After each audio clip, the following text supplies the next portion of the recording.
Hello, everyone, and welcome to this week's Global Intelligence Update. And as always, we've got a global star with us, Nikki Bush.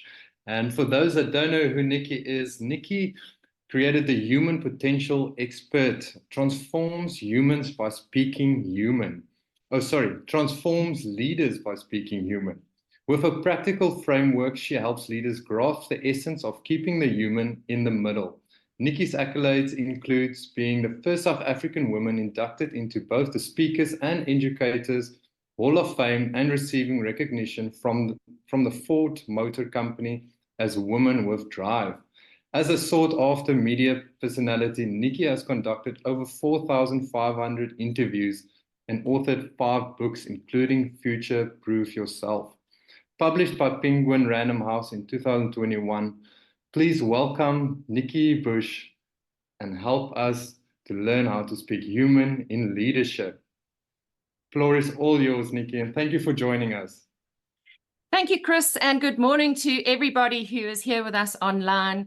And we're going to be talking about a pretty personal topic when it comes to leadership.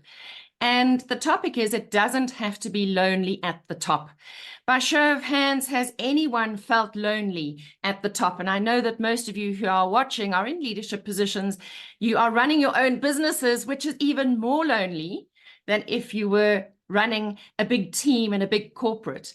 And even then, with the work that I do with corporates, I find that leaders feel very lonely.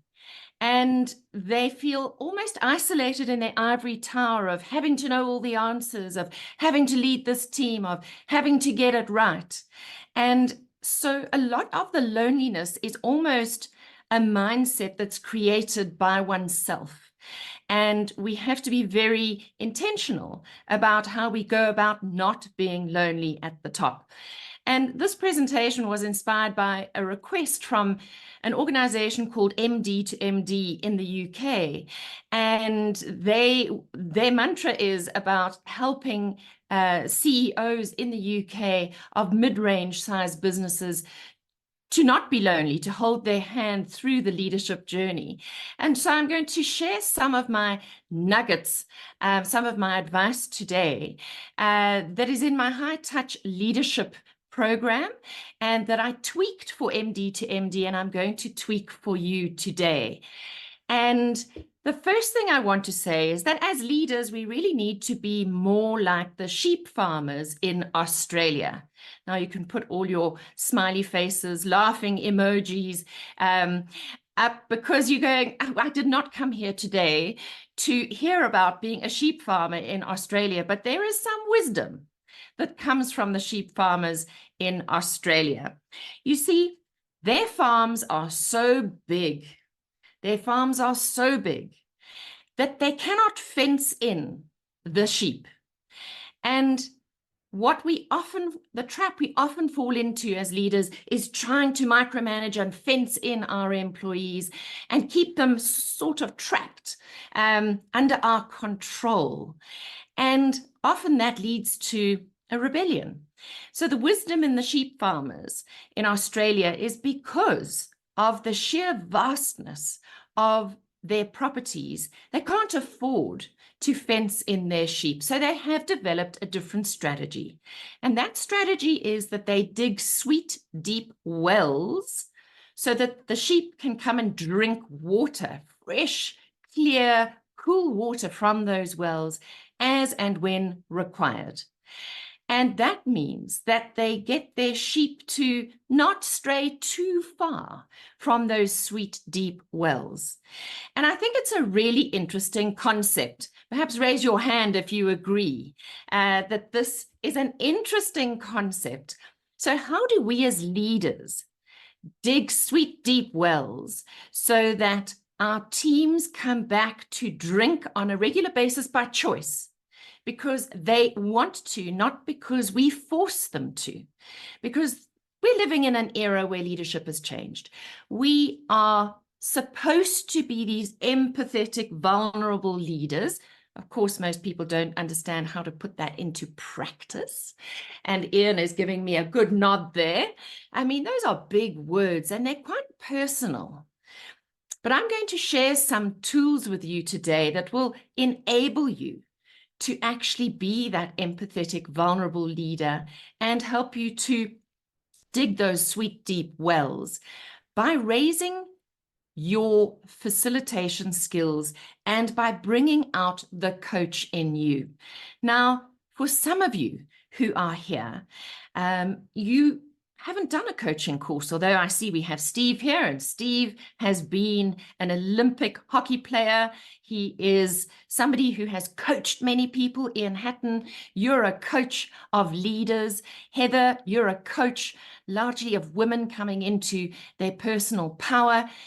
So we do have a number of coaches here, but for the most part, leaders in organizations and leaders of teams were not taught how to be a coach.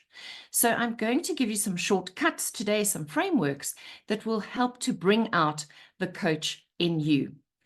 And it really is important that we create meetings that matter. As leaders, we so often have meetings for presenteeism's sake. And we need to create more interesting meetings that matter more. That's part of the sweet, deep well concept, that we create meetings people want to come to. They don't want to miss out. There's FOMO if they don't pitch to a meeting. That's the kind of leader that you need to be. So moving on to the first visual. I love this visual of this old-fashioned carriage being drawn by all these horses, because teaming with your team is a gift. It's a gift.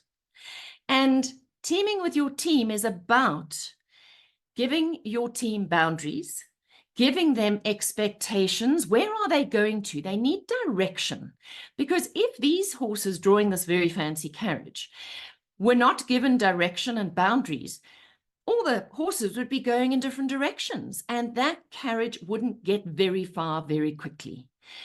And this is the important part of leadership, is how do you dig those sweet, deep wells so that your team comes together and moves in the same direction towards, in most business environments, adding value or delivering value to the business. That's your mandate as a leader, to enable your team to deliver that value to the business.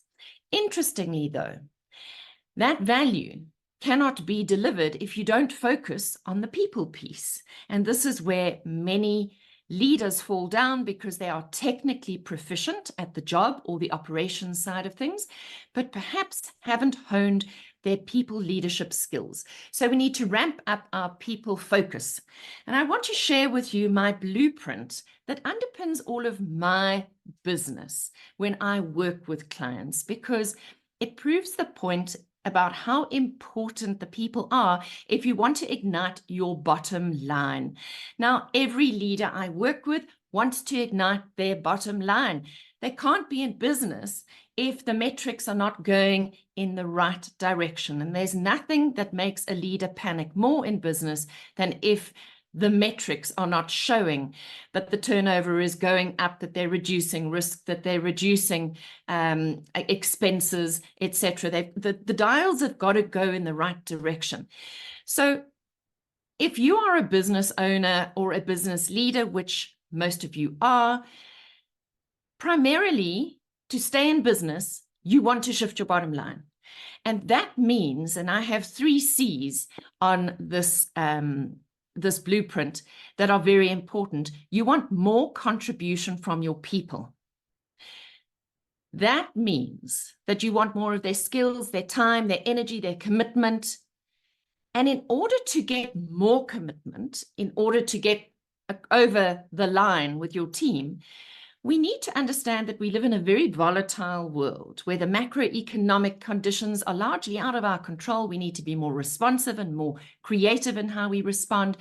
There are many things that are impacting on your people as individuals. So there's a lot of change and disruption. So go down to the bottom left of the triangle and you'll see the word choice.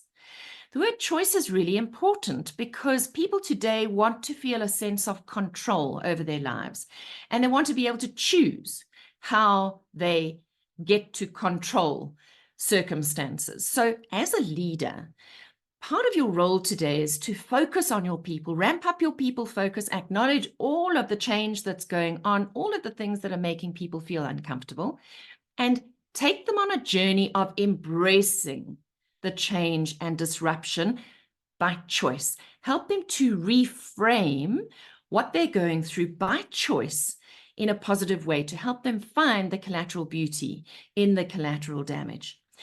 And then the third C on the right-hand side is curiosity. Living in such a world of exponential change, we need to help our teams come to the table to exercise their most courageous what-if thinking. Their most courageous what-if thinking. And we're talking about what if happens, looking at scenario planning, looking at plan A, B, and C. And today we often have to tap dance because how business plays out, how strategy plays out in our businesses often doesn't go from A, B, C through to Z in order. It actually dots around. We can go to A to H to B to Z to L to M. It'll still happen, but not necessarily in the way you might have planned. So we need to help all of our people to exercise self-leadership, to choose to be with us on the journey, and help them reframe disruption. And I'm going through the center red circles in this blueprint. Exercise high-touch leadership skills, which means really digging those sweet, deep wells, using some of the frameworks I'm going to give you shortly, in order to ignite your team to shift that bottom line. So every leader is worried about the money. We've got to follow the money. But by following the money, the people piece has to come alongside it. And this is the piece that is often absent with many leaders, as they don't have the facilitation and the coaching skills. So we're going to re-script leadership this morning and shift from being purely transactional, yes, it's my job to deal with people, to actually become connection experts who are digging these sweet, deep wells very, very consciously, because of course we are talking about conscious leadership today. So let's have a look at why people do what they do. This is the human behavior piece. This is the stuff that I specialize in and do every single day. Why do people do what they do?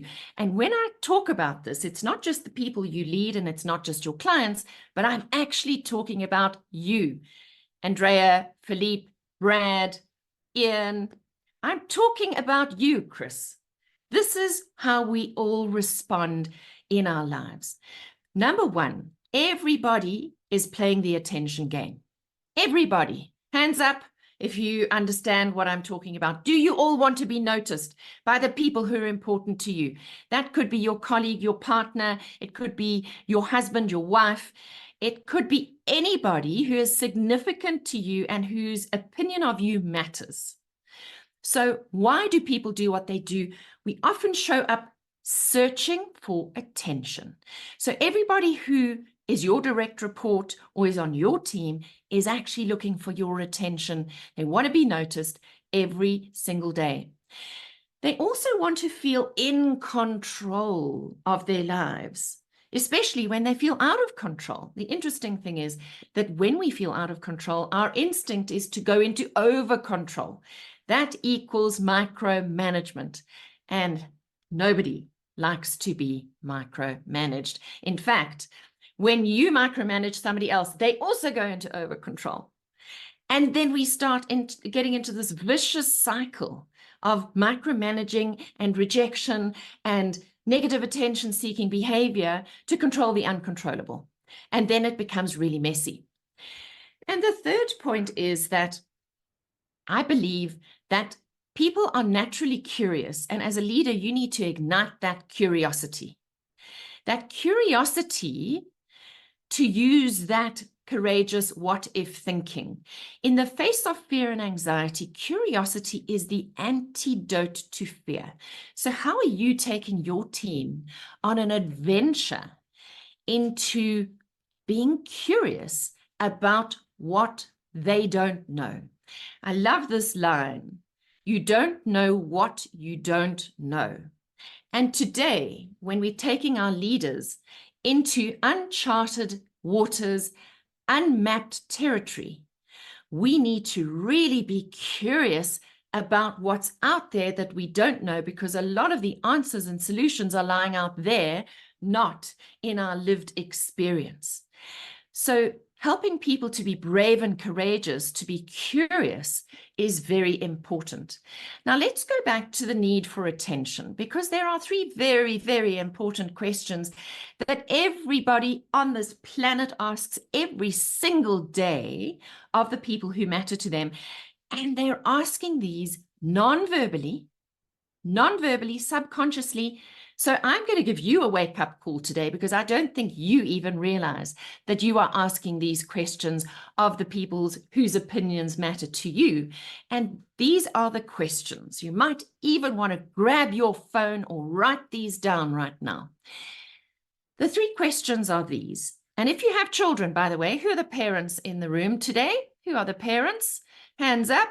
Your children have been asking you these questions every single day of their lives from the very day they were born, without knowing it. So this is common to the human condition. The first one is, do you see me? Do you see me? Do you see all of me? Do you see me, not just my body that I pitched to work today, that I woke up today, but do you see all of me and all of my potential? Do you hear me? Not just the words I'm saying, but the words I cannot say and the spaces between my words. Now, Steve, I know that you will understand this. When you've got team members on a field needing to perform at their best, you need to be listening for the gaps between the words, the things they're not saying to you. How they're showing up and behaving will tell you that there's something amiss. And you need to be alert to that, because that could be that could make or break a match in your world, or a success, getting a team over a line in the business sense, because I know you do both sport and you do business. So really, we're talking about deep listening here, guys. We're listening beyond the words. We're listening to the vibration. We're listening to what's coming off someone, or not. And then the third point is, am I important to you? People need to know that they matter to you. And you give them cues all the time by the way you look at them. Are you making eye contact when you're actually with somebody, whether it's online or whether it is in person? Do you switch off your cell phone when you have 5 minutes with someone? Do you make eye contact? Your body language says so much. Do you pitch up on time when you said you would? Because that speaks volumes as to whether you respect someone and they're actually important to you. So these three questions are fundamental to the human condition. And if you actually use this as a blueprint for everything you do, for every relationship you have, especially with family members and your direct reports in your business or your immediate most important clients, this will set you up for success. If this is the only thing you take away from today, I will be happy. And exercise it. Make a sticky note, put it on the side of your screen, and make sure you are running through these questions all the time in terms of the relationships that you have with people whom you need to help to give their best performance. So let's talk about bringing out the coach in you, because as I've already said, attention is rocket fuel for teams. Attention is rocket fuel for teams. The first thing is that you need to understand the new employee mantra, and that is know me, focus me, and care for me. So the know me part, we've already spoken about in those three questions. Do you see me? Do you hear me? Am I important to you? And beyond that, know me. Know me beyond my job. Know how many family members I have. Know whether I'm married or not. Know whether I've just got divorced. Know if my mother is dying. Know which rugby or soccer team I follow. You need to know who I am, what's important to me.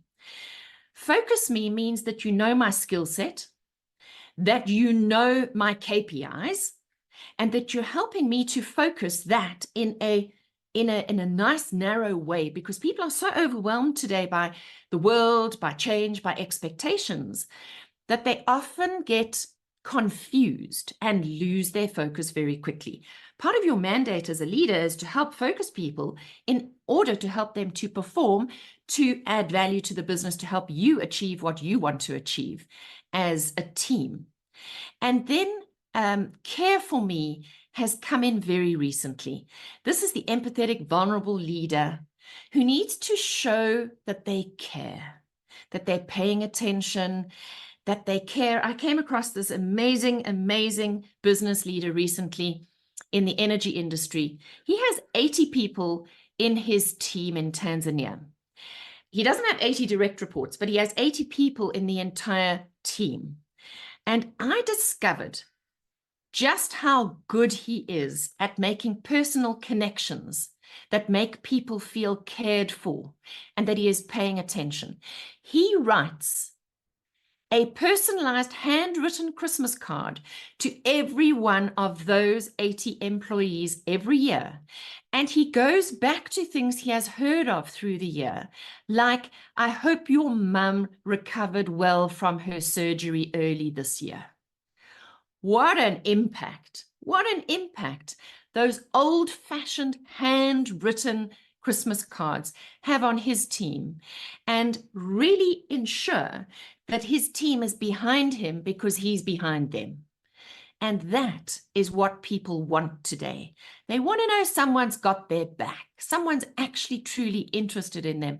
In such a digital, screen-based world, this is truly, truly important to show up in a human way for your people. Then the second point here is to reinvent your weekly one-on-ones with your direct reports. Now, who would like the framework for doing this? Because there is a framework. Please pop your email addresses in the chat right now. I'm going to talk about the framework and explain it, but I can send you details on how to put the framework into action if you pop your email address into the chat, and Chris will send those to me. So let's look at reinventing your weekly one-on-ones with your direct reports. Did you hear what I said there? There is time, weekly. Okay, and half of you are probably going to go, weekly, oh my goodness. I do not have time for that. How many of your clients do not have weekly one-on-ones with their direct reports? And I think we can all put two hands up here as to how many clients we know who actually push out the one-on-ones with their direct reports. These are not job appraisals. These are emotional temperature check-ins. These are quick. This is not a meeting you plan for, as in you do not have to have an agenda. The person you're meeting with does not have to come in with a prepared report. This is not that meeting. This is not the delivery meeting. This is not the performance meeting. This is the I care meeting, and I'm listening to you. This is the weekly emotional temperature check-in where you are using those 3 questions. Do you see me? Do you hear me? Am I important to you? You are answering those questions by showing up, by committing to showing up every week. If it's possible, and in different industries it is or isn't possible to have it on the same time, on the same day, every single week. So let's take an ideal world. In an ideal world, you do this on a Friday afternoon, and you are going to ask these questions. And you are going to narrow down the focus, because we spoke about the fact that you've got this big delivery for the year that you've got to do, with your team. We've got to deliver to the business, and it's full of this much action. But actually, people today have such a short span of focus that you've actually got to narrow things down to last week and next week, because that's about all people can handle. So Focus Me is about last week and next week.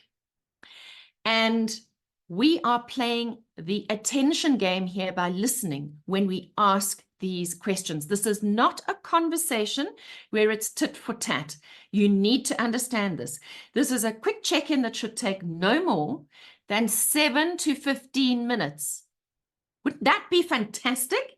If you can spend a quality 7 to 15 minutes with each direct report every single week. Of course, this cannot happen if you have 30 direct reports. And that is already a big warning sign that a leader has too many people reporting to them. You can only do this if you have about between 5 and 7 people.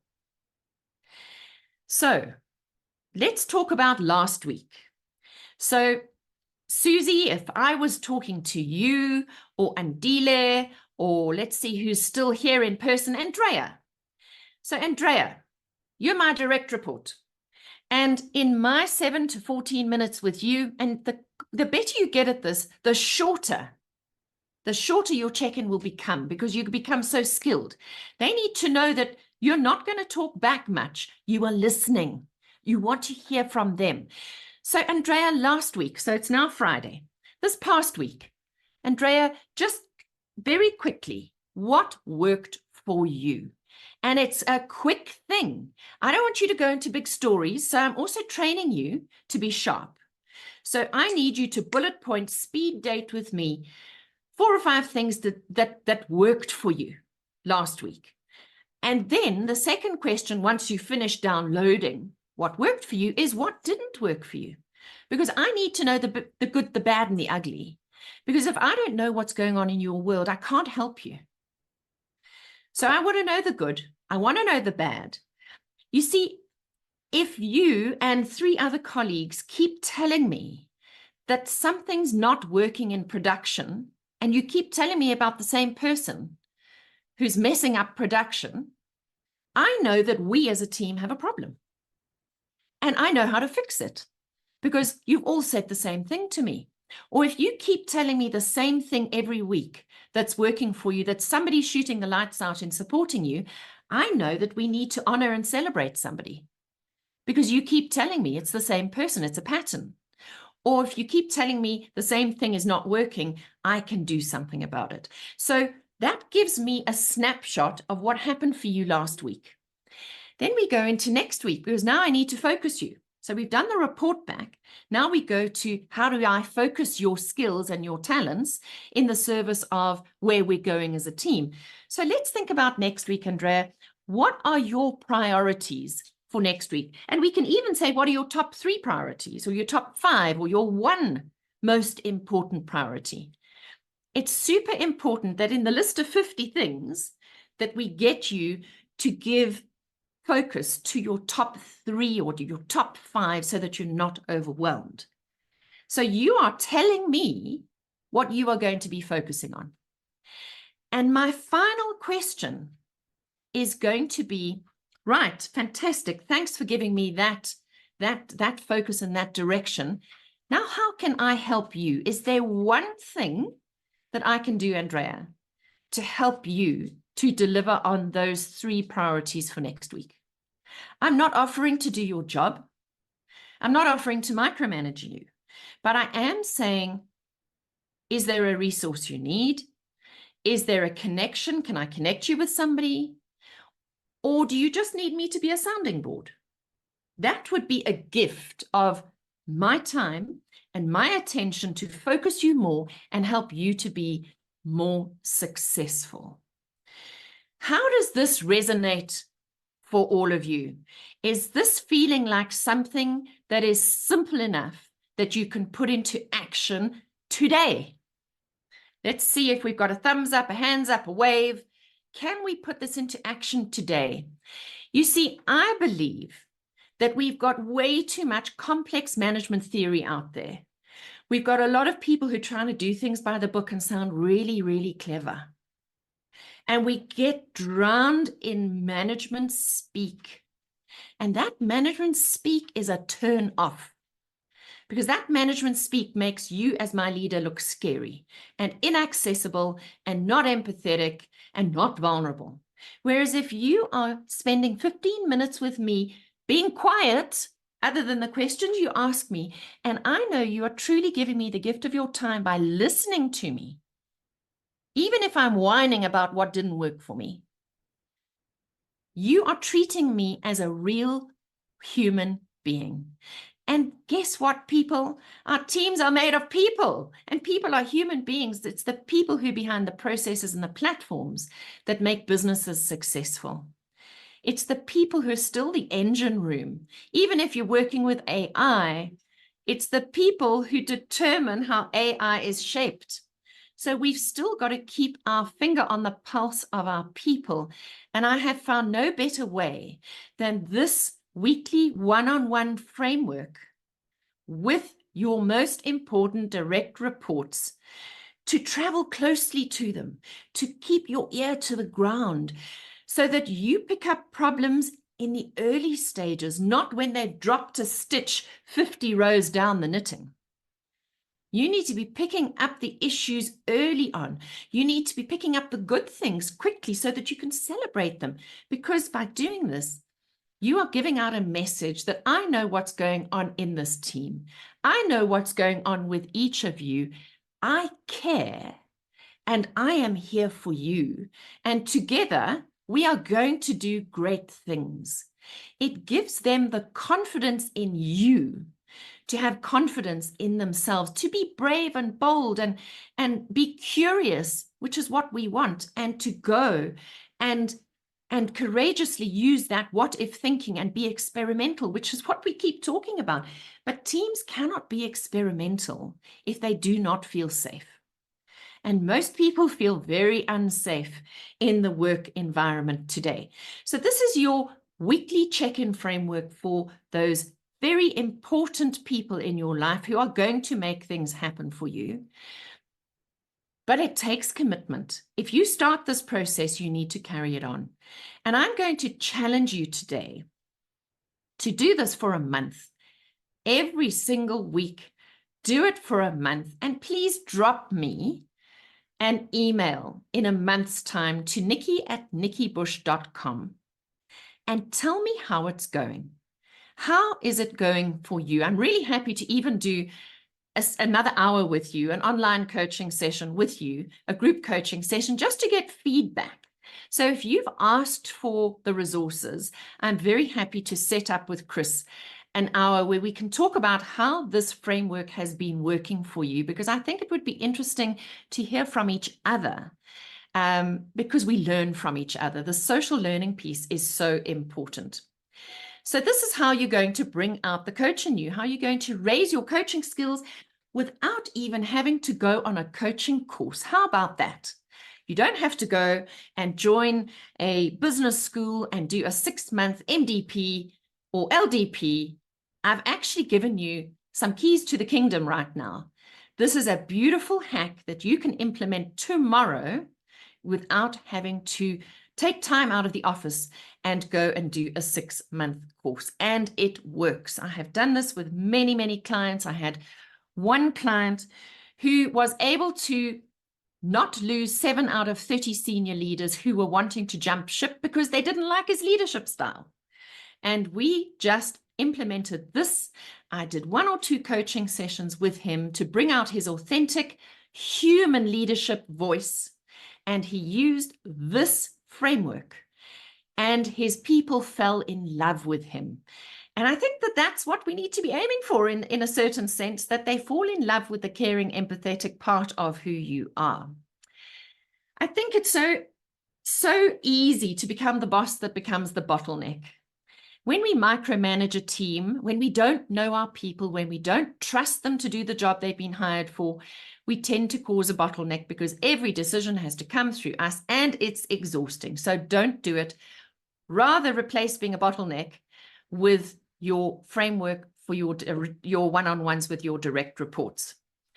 So to raise your facilitation skills, it's important to raise your facilitation skills in order to lower the resistance to contribution. Remember, the third cornerstone of my Ignite Bottom Line Blueprint is curiosity. And to get people to be curious and to experiment, we need to lower the resistance to raising a hand. So often, a leader's voice echoes in an echo chamber and it's empty, and their voice is the only one in the echo chamber, and they think they have to know all the answers, but they don't. They actually need to be crowdsourcing answers from the team, giving people the responsibility. So when someone comes to you and says, I don't know what to do about this, have you got any ideas? Or can you help me? Your first question actually needs to be, I don't know, what do you think? First, get them to contribute before you come out with all guns blazing and all the answers. And it's important to empower your people in that way, that you believe that they do have the answers. And maybe we need to get everybody together and do some brainstorming. And brainstorming is something I learned about at the age of 16, believe it or not. I was doing some job shadowing in an ad agency. And ad agencies are brilliant places to learn about the value of brainstorming, because they would bring the entire company together, from the tea lady to the production people, to the CEO, to the accounts managers and directors. And they would put the issue on the table for everybody to brainstorm. And the thing is, understanding that even if you don't come up with the right idea, that can lead to somebody else sparking with a better idea. So no idea is wrong or bad. It's all there to spark. We want one person's contribution to spark something in another person, in another person, in another person. And that's how we get to choose the best ideas on the table, by having more rather than less. And they don't all have to come from you. So brainstorming and spitballing, allow time in your week for that kind of thing, or in a meeting for brainstorming and spitballing to happen. People don't have to come to you with the perfect answer. They need to come to you. That's the important part, is that they're raising a hand and that they're contributing. Then the morning huddle, I think, is an important thing. Whether you have a team that reports to you online, or whether they meet you in the office, or whether you're in a hybrid situation, the morning huddle can still happen. Your door needs to be open for people to just come in casually with no agenda. This is the meeting with no agenda. A meeting with no agenda can yield amazing results, because you often hear things in a meeting with no agenda that you won't hear in a meeting that has an agenda. So this is by way of a real life example. If the leader of the team is at work by 7:30 a.m. in the morning, but they only start their real day at 8:30, that they say, my door is open from 7:30 to 8:30. I am physically in the office. So if you're physically in the office, pull in, come and sit down with your coffee. Let's shoot the breeze. If you have a hybrid situation, or you're in a virtual situation, you can have exactly the same thing. My screen will be on. I will be sitting here having my first coffee of the morning. Pop into the room. Let's have a chat, whether it's chatting about who won the soccer or the tennis last night, or whether it is that we have an upcoming election. Did you watch that debate on television last night? Or whether it is that you say to me, do you know, I was chatting to somebody from XYZ division in the company yesterday. Do you know what I heard? It's that stuff that needs to come out in the morning huddle. It's about having that open door policy. And then we need to talk about giving everyone agency, because remember, you've got different personality types showing up in your team. You've got the talker who will dominate every meeting if you allow them, but you've got lots of wisdom in people who are not necessarily the talkers, but you need to give them agency.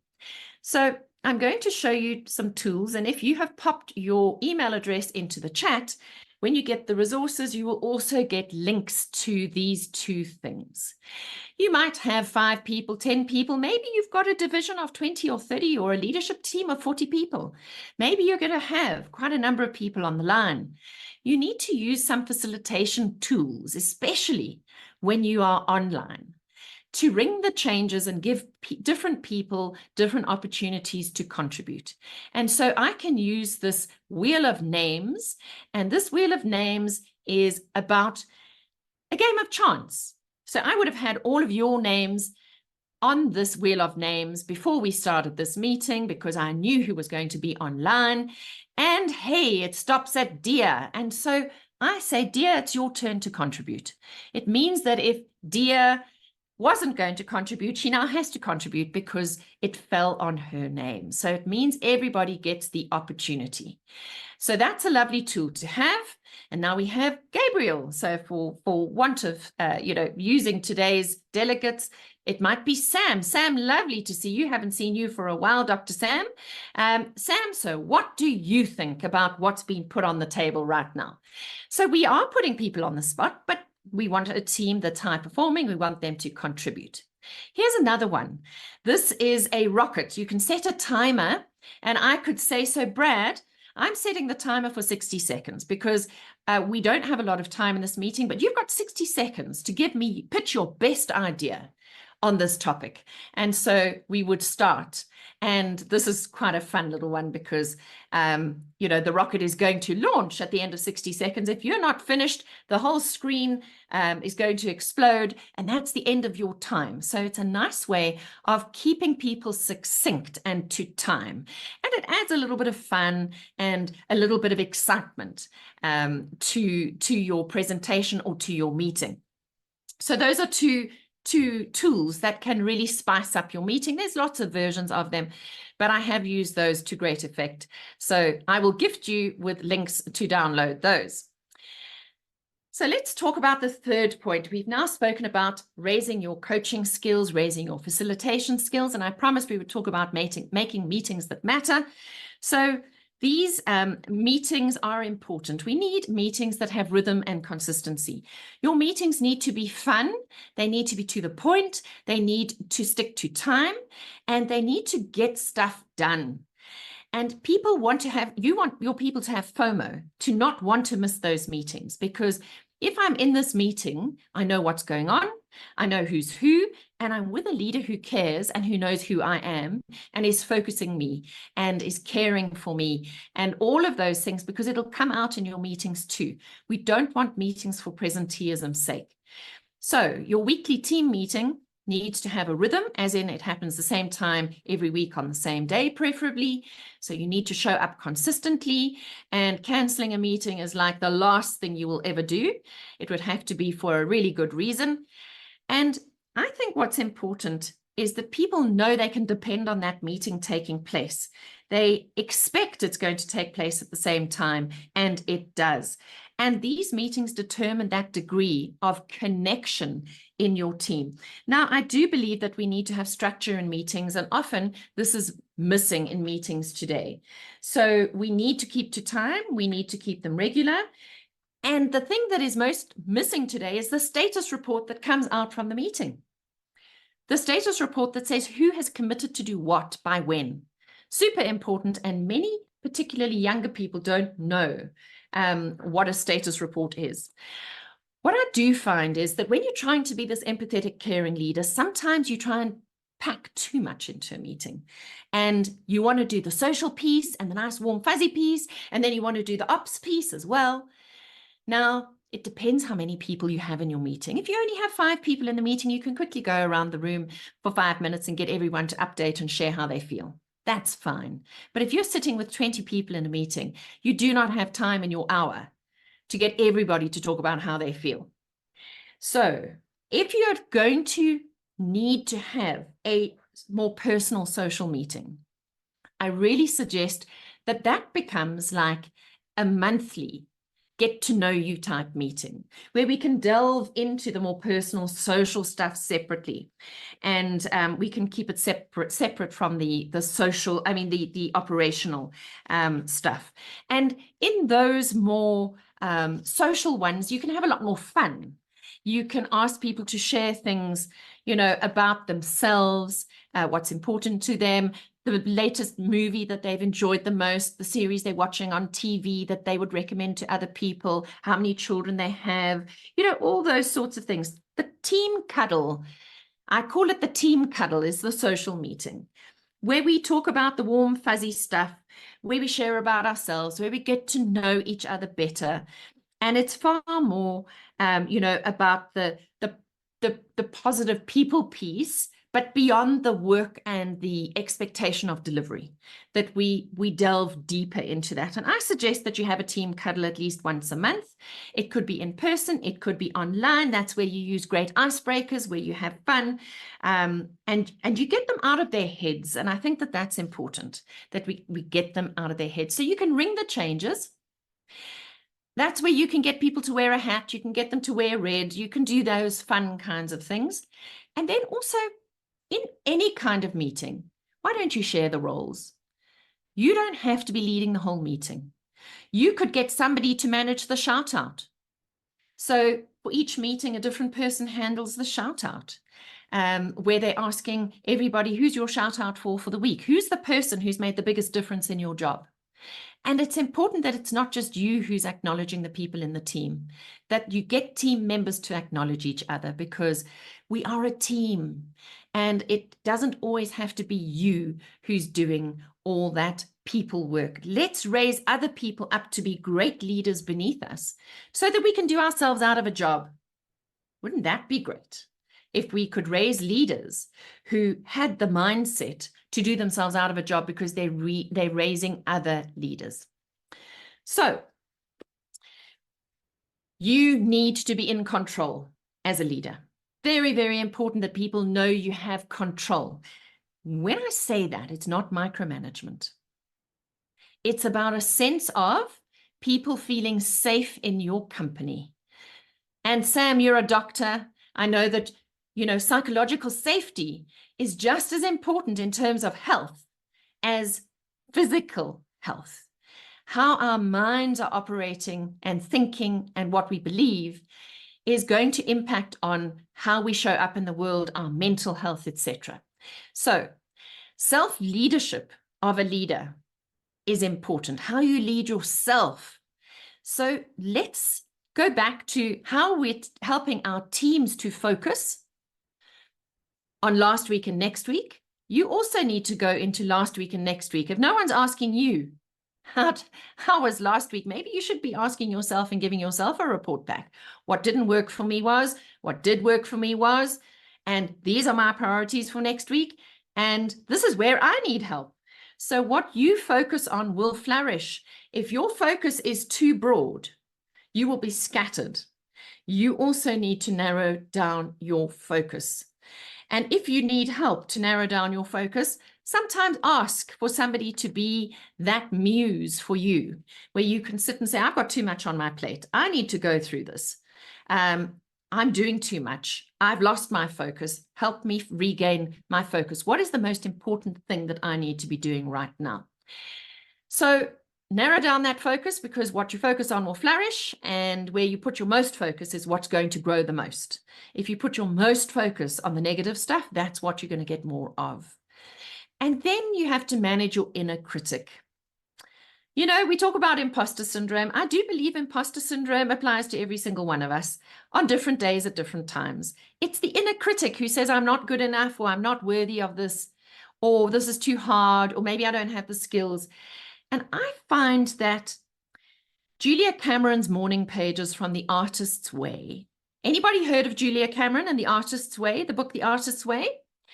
Ah, Andrea, have you got the book? I thought you were about to lean back and grab it and shake it in front of us on your bookshelf over there.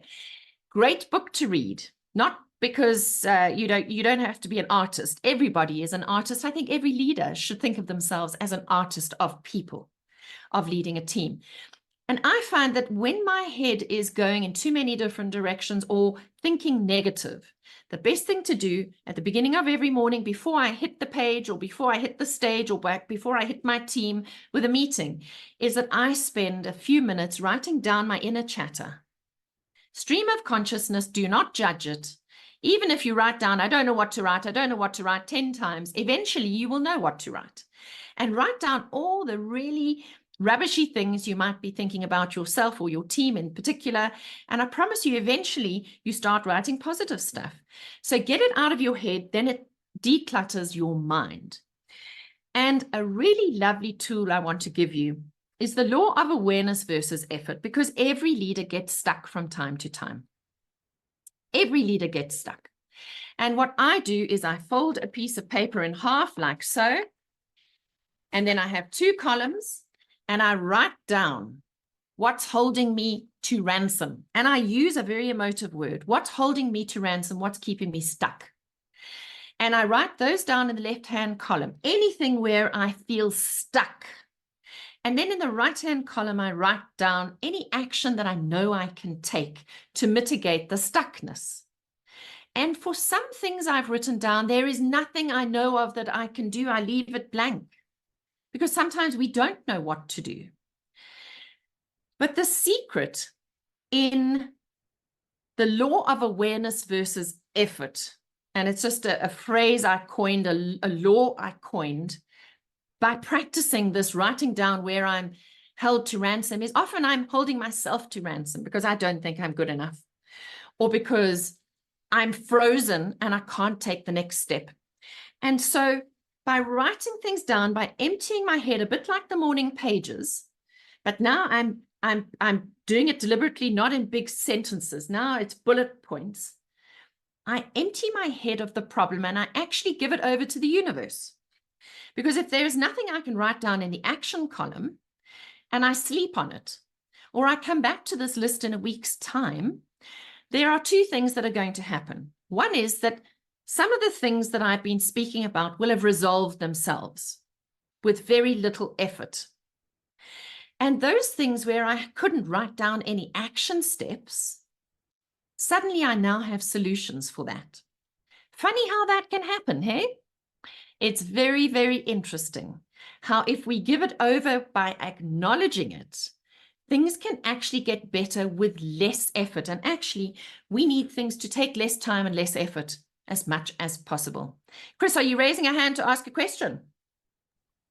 Yeah, Nikki, we've very close to reaching the time limit, and I don't want you to stop. It's so interesting, and I think we're all are taking so much insight out of this.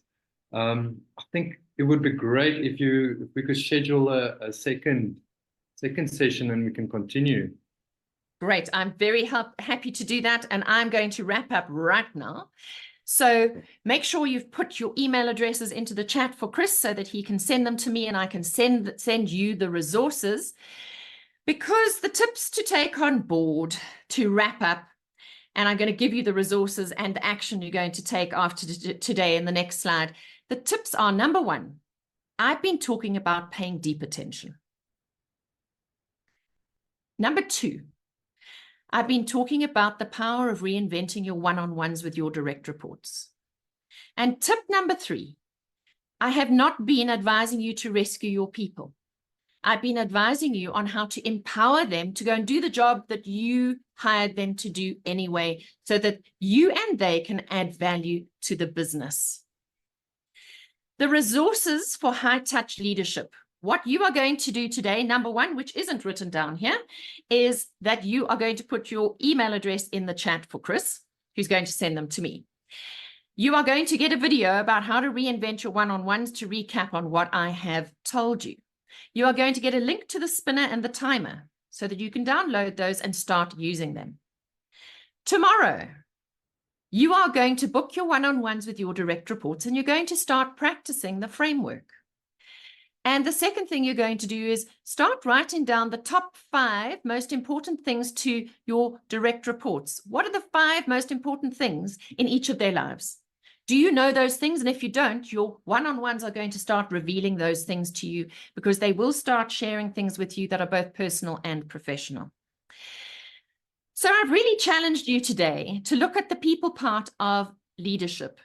Can it be another way? Have I answered that question? Can it be another way? Can we lead our people in a more high-touch way that is actually far more productive for both them and for you? Have we answered the question how to bring out the coach in you, how to raise your facilitation skills, and how to create more meetings that matter? Have we done that? Can we have a show of hands? Have we done that?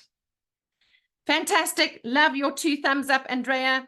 Thank you so much. Thanks, Heather. Thanks, Steve. Lovely to have you here. It really does not have to be lonely at the top. You need to make yourself more supportable by using the tools that we've given you today. Thank you.